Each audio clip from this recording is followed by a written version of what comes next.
The question of how can I start connecting into my spiritual self if I haven't done anything or I've never really tried any practices that are going to make me connecting into that. I would say the very first thing is to know yourself. So, whether that is knowing yourself from a mental space, so psychologically, from healing, from development of like, who am I as an individual, just having and starting with a place of awareness is key. So, we start to take our attention to our spiritual selves when we start looking inward, right? And so, if that is sort of the direction, whether we start looking inward on a mental level, whether that's a spiritual level, those all are connected. So, the first thing is recognition of the self, recognition of who am I, and understanding that. When we start to step into that, we start to recognize the different parts and portions of who we are. So we recognize, wow, there's an emotional body here, there's a mental body here, and there's also an energetic or spiritual body that exists here beyond the physical. And so everything that we do to know ourselves is going to fall into one of these categories of physical, mental, emotional, and spiritual.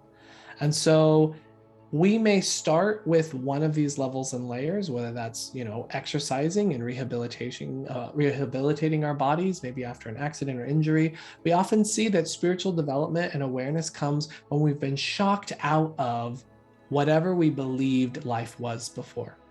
And so we can look to any one of these spaces. So the fact of just looking inward is going to be plenty to start to create this spiritual awareness. So if we start with, just knowing ourselves, we start to recognize these different portions of ourselves. And then we can start to move into more of that spiritual awareness of our energy and understanding what that is.